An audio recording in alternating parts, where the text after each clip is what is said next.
Welcome to Forged in the Fires podcast with Fireman Rob. Being a fireman, father, veteran, husband, world record holder, and Ironman, he brings stories of experience to impact your life while challenging you to live it. What do you want from your life? Why do you want it? Are you willing to go through the challenges to get there?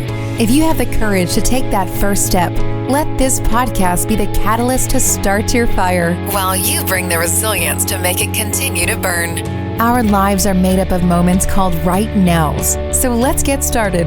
Forged in the Fires podcast with your host, Fireman Rob, begins now.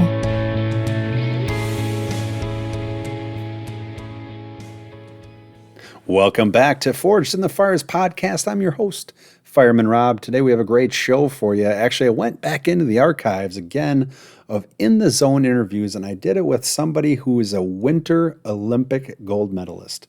And I actually wanted to bring it out for you. His name is FitzRandolph. He was a speed skater and a gold medalist. I hope you enjoy the interview. All right, welcome back to In the Zone with Fireman Rob, brought to you by Endurance Zone TV. Today, I am going to the cold weather climates to really understand the endurance that the cold weather athletes. We talked a lot about warm weather athletes, but you know, they're kind of pansies. You know, they're wearing shorts and everything like that. These people actually are in the cold weather. The individual that I have today, he has a gold medal. You know, you don't come by those that often in speed skating. FitzRandolph, how are you doing today? I'm fabulous, Rob. Thanks for having me on. You know, we've known each other for a while, and it's interesting.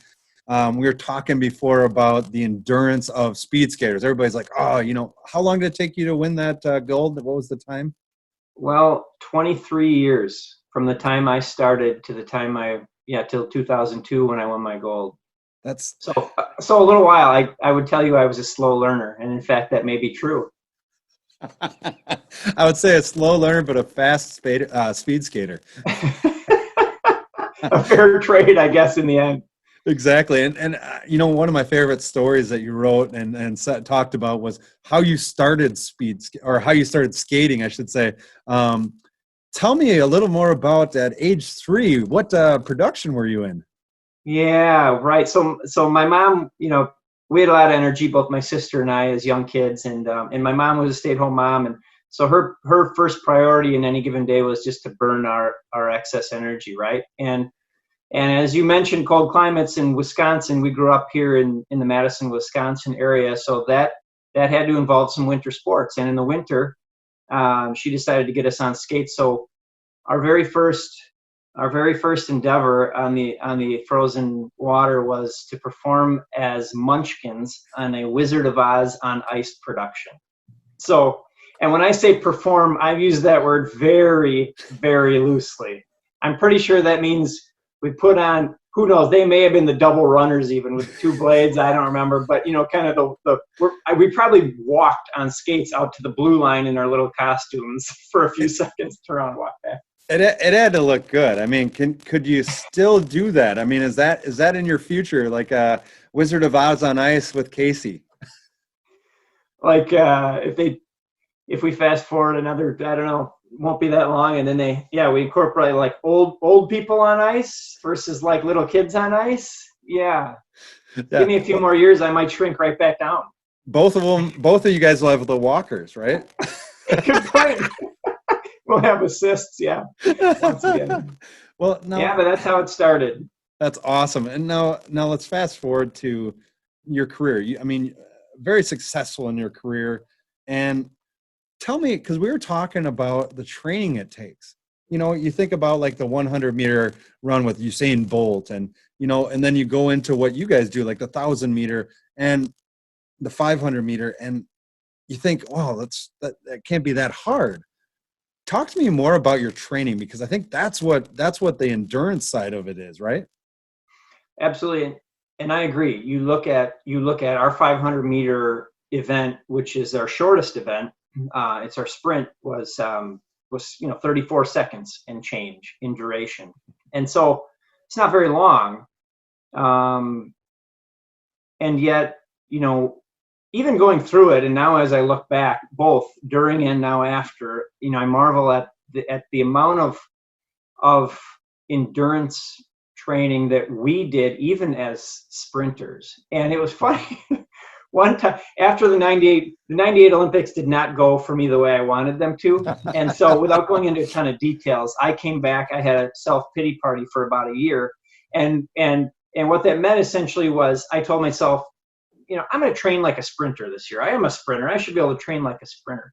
And so from a volume perspective, I cut a lot of corners. And let's just say it didn't go so well in 99. And so from that point on, I had conviction towards, the programs that, go figure, my coaches and our trainers actually were prescribing for us. Right. But yeah, the amount of training, the amount of hours that we would spend on road bikes through the course of a year. Road bikes? Road bikes, yeah. I mean, like cycling on the road. Seriously? Yeah. Oh my gosh, I think we spent more time on a bike than we did on the ice in a 12-month period. Honestly. I would have never thought that. And so we always had, in conglomerate, meaning as a whole, our training program, yes, it consisted of some explosivity training, some weights and squats and plyometric jumps and 6 and 8 second hill sprints, running and biking. But, for every workout we had that looked like that, we'd have a 3-hour sub-aerobic or aerobic, ride on the bike. We'd have, a 45-minute jog sub-aerobic. We'd have, a lot of interval training, maybe 90-minute hill tempos where we'd find a ski hill, and we would hammer for 90 seconds till we wanted to pass out and keel over. And then we'd get, a few minutes rest, coming back down and do it again, maybe 2 sets of 4 or 5 like that. So a lot of different forms and types of training, but a remarkable amount of endurance training. That's crazy. I would have never thought like all those different aspects. And I think that's the one thing that's great about kind of asking those questions is you find out what it takes to actually get to that level. Now, getting to that gold medal level, talk to me about the days leading up to it. What were you thinking? What was the mindset that you had to get into to go, you weren't favored to get the gold, were you? Kind of. Yes and no. I mean, you're right. There was another individual, actually one of my training partners, a Canadian, Jeremy Witherspoon, who was favored to win the gold because he had won more 500s than anybody else in the year preceding. But what the general public didn't necessarily know was that my taper was working. And in fact, when Jared and I, we were best friends, Rob. So I say this, yeah. In the right light, I'll say he was one of the best men in my wedding. When we did our last formal competition at the World Championships, I beat him, and then our last training race the week before, just that meant nothing other than final prep. I skated a little bit faster as well. So he was the overall favorite, but I think those of us that were intimately close in the situation, I'm not going to say thought that I was going to win. I thought I was going to win. I'm sure he thought he was going to win. So I guess it's probably fair to say that I was one of the favorites, right. But he probably carried a heavier burden into that games than I did. Yeah. Wow. So now you get into the day, and I think this is always what people are interested in is that, you're getting ready that day. How do you prepare yourself knowing that, you have qualifications, right? Or how does it step out? How does it step out? Tell me that. Yeah, great question, because it's varied over Olympic history. So in 2002, we skated the 500-meter race twice. Both races counted equally, and so they combined the 2 times, and lowest total time was the winner. Okay. And they did it separate days.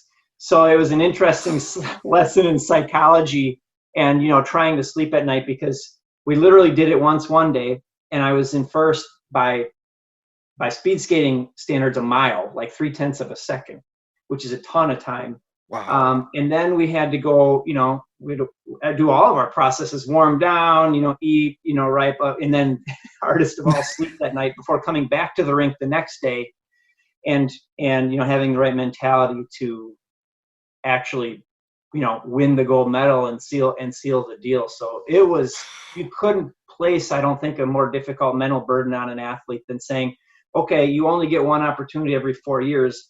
but now you got to do it back-to-back days, and neither of them are a qualification or trial run. You have to be the best combined, adding the two up. It's go time right now. Yeah, right. So maybe to answer your question better, my focus was business as usual, right? And yes, this is an Olympic Games and everybody's watching, and if I'm being honest with myself, yes, this is an Olympic Games and I care more about this competition than any competition I've ever competed in.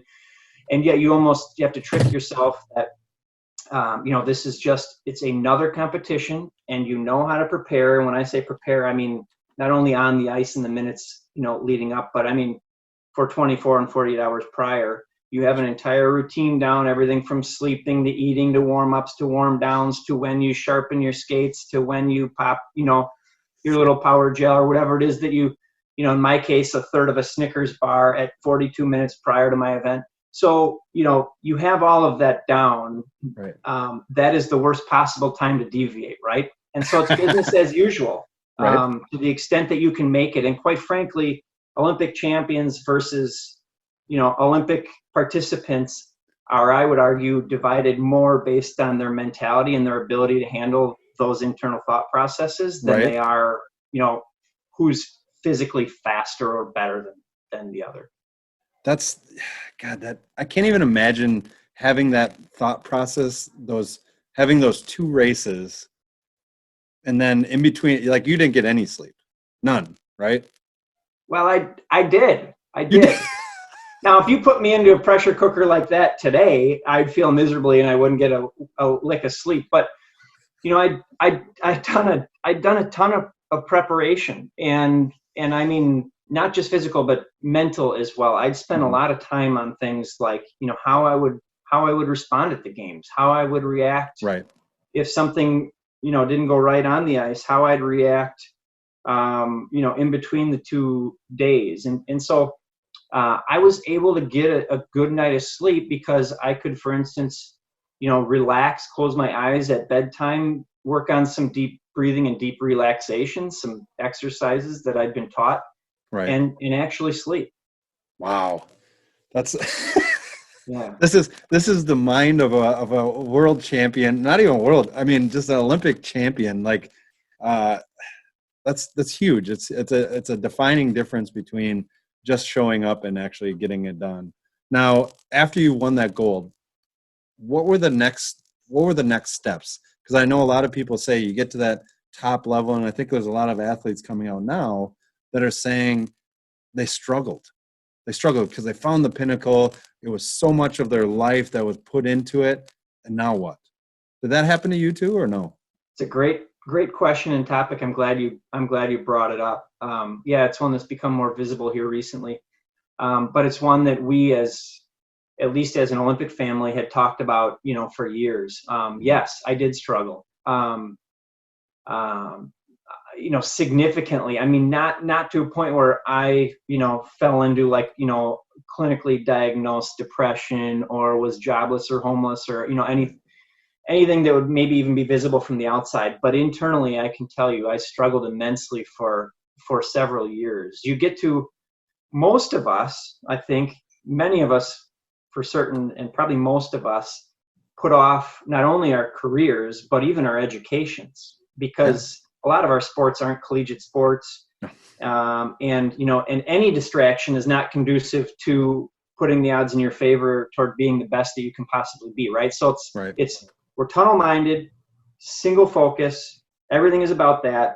Now all of a sudden we retire at pick an age, 30 years old, and we 30. Probably are not as educated. 30 years old. Yeah, right. It's crazy. But everybody now we're thrust into the real world, which is to say, the real workforce, the job market, and we're competing against kids, young adults who, had a college degree and started, at 23, whereas we're a decade later without that college education. And I was one of the, it is not, a pity party. I was incredibly fortunate, right, to win at the games and have some visibility and some name recognition in my local area. And that really helped. So it'd be even, while we're hearing from Olympic champions about how hard it is, Right. I might suggest that it may be even more difficult for some who put the blood, sweat, and tears into their sport, and then did not have the success that some of us did, and had to start out, with no financial nest egg, no name recognition, Right. etc. So it's a real thing. And the other comment that I'll make about that is the acuteness of it is time sensitive or limited. But I'm 45 years old. I've been retired from speed skating since I was 31, so 14 years. And even today, I'd be lying if I told you that I've been able to find something to replace that in my life. I don't know that it's realistic to expect or think that we can. Right. And I remember, this is maybe weird, maybe scary. I remember at the medal ceremony the night I won, when they put the medal around my neck and our flag went up and our national anthem played. I had expected to be sentimental and get teary-eyed. I'd expected to be relieved. I'd expected to be excited. I'd expected to feel blessed and be thankful, be patriotic. All of those feelings went through my head, and I expected all of them. But you know what the sixth one was? And I'm not making this up. These are very, very specific emotions that I went through, and I'll never forget that 3 minutes or 2 minutes. The sixth one was, oh no, what now?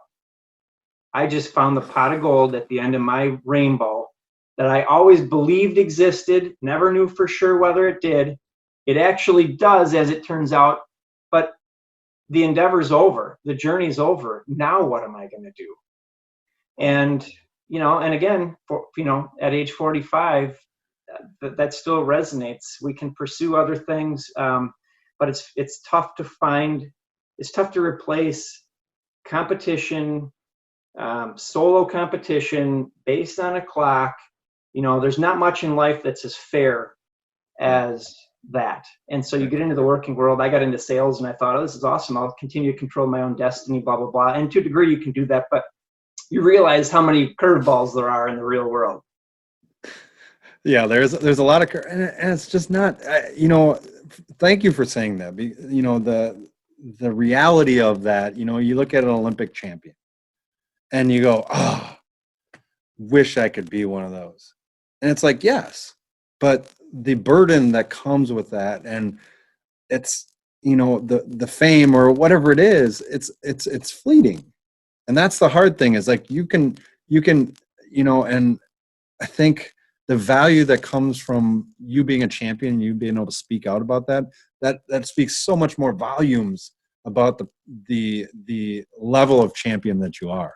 And I want to tell you that, because I think that's honorable, because all the people that are coming have came before you, and all the people that are coming after you can look at that and go, he won a gold medal, but at the same time, I feel those same things. And now I can also verbalize them. How important is that to be that role model? Well, that's kind of you to say. I think, honesty is important, and what I will call the mentality of a champion, and I hope it doesn't come across the wrong way, but that single-minded focus of like, I will not lose. I will do everything I can 24/7 for 2 decades to win. That same mentality is a curse, right? Yeah, it's a blessing, and we get those moments, but it's also a curse, and it doesn't go away overnight. And so I think a lot of us find ourselves in our post-athletic careers still wired the same way, but without the same venue, and the same release for those feelings. So I'm a father of 2. We've got a 13-year-old son and an 11-year-old daughter, and every day, and for that matter, multiple times a day, I'm constantly trying to check myself in terms of how I'm parenting them, particularly how I'm parenting them surrounding their sports, because it's hard. It's like more, right? How can we get an edge? How can we get an edge? How can we get an edge? And that's not always healthy for everybody all the time. Yeah. So there's Achilles heel element to it. I love it. I think that, and that's the thing that, being able to have that information come from somebody like you, I think gives tangibility not only to other professionals, but to, age group people or people that are just, struggling to get out there and do something. And with kids that have high potential. I think it's understanding both sides of the coin, the physical and the mental side, that is critical. And especially in speed skating, tell me on that start line, because I get nervous watching the start line of a speed skating race. What is that first 2 or 3 strides? What are you thinking in those first 2 or 3 strides? Yeah, well, it's all about execution at that point, right? And so again, from the time we started training for the February of 2002 games, which was back, I'm going to say April of 2001, because we take about a month off after the season, 3-4 weeks. From that, time through February go time, February of 2002, I closed my eyes and watched myself, visually saw myself perform or execute the perfect race, on a daily basis, hundreds of times. Wow. So part of the purpose, the biggest purpose of that was, your mind can only consciously think of 1 or 2 things at any given moment, right? Like you can't be telling your hands to do this, your arms to do this, your torso or your core to do this, and it ain't going to happen, right? It's 1 or 2. And so from my perspective, you've got to maximize the amount of those things or maximize the amount of your technique that can go on autopilot so that, you don't have to try to worry about all those things. So, so you go from anticipating that gun. I would listen to the starter because, our races were started by human beings, and each one has a slightly different cadence from the time they say ready and we get down in the ready position until their gun goes off. So you listen to the starter, for races before your race as you're warming up, and how to anticipate that gun, or at least you try to have an educated guess on how to anticipate it. And then you're on autopilot. The one other thing that I will say about it though, Rob, is, and I say this with experience on both sides of this aisle, the good and the bad. The one thing that I made sure not to think about was, be careful, play it safe, don't slip, don't fall. Because I had tried that approach years ago when I got to the Junior World Championships as a 19-year-old and was favored to win by a lot. And I thought, well, as long as you don't screw up, you'll win. And so I went out there and I skated safe, and I actually got 6th place. So, I not only lost, I was like the 5th loser. So, yeah. So, so as a competitor, I was the 5th loser. I love it. That's very vivid memory too. I can still see the scoreboard at the end of that cold steel hall in East Berlin, Germany. But we digress. When the gun went off, it was still about, it was about letting it happen, but it was also about, being aggressive and truly going for it, because, it's not going to just come to you. Right. You still have to go for it. Well, Casey FitzRandolph, it's been an honor to have you on the show today. And if you want to know more about Casey, you can actually go to www.caseyfitz, it's CASEYFITZ.com. Find out more about him. He's a great speaker. Obviously, he has a gold medal that he brings along to the speech, which not many people have ever seen or can ever attain themselves. So, Casey, thanks for being on the program today. Rob, it's great to see you, my friend. Thanks for having me. What a great perspective Casey has, and awesome interview on In the Zone with Fireman Rob. Thanks again for joining us for this great recap of In the Zone on Forged in the Fires with Fireman Rob. You know what? I love the thought that your strength is in your passion, because I know that you're going to go out there and live it. Thanks for joining me today. We'll talk to you next time. Thanks for listening and supporting the Forged in the Fires podcast with Fireman Rob. Remember, don't forget to like and subscribe to this podcast, and please share this episode with a friend or family. To find out more about Fireman Rob or reach out about a question, go to www.firemanrob.com. Until next time, live your life forged in the fires.